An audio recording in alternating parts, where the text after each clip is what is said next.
બોટાદના બરવાળાના નાવડા ગામમાં ઉદ્યોગપતિ આગેવાન દ્વારા વિધવા તેમજ આર્થિક નબળા પરિવારની મહિલાઓ માટે ફ્રીમાં ધાર્મિક યાત્રાનું આયોજન કરાયું।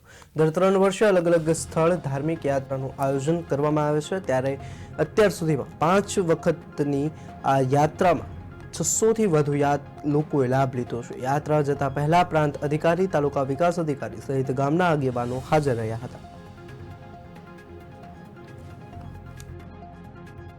ની અંદર અમારા નવા નાવડાના જે વાધુજી દાદાના હુલામણા નામથી ઓળખાય છે અને ઉદ્યોગપતિ છે અને આવી યાત્રાનું આયોજન છેલ્લા 15 વર્ષથી કરે છે। 15 વર્ષની અંદર એક વર્ષ એ આયોજન કરે છે।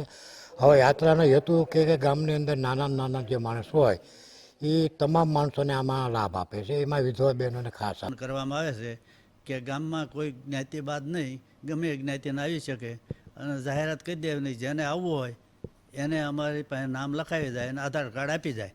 એ રીતે અમારી વિધવા બહેનો માટેની જ આવી વ્યવસ્થા છે। લોકો જોડાણેલા છે આ યાત્રામાં અને અમે અહીંથી જવાના છે પ્રયાગરાજથી અયોધ્યા, અયોધ્યાથી સપૈયા, સપૈયાથી કાશી અને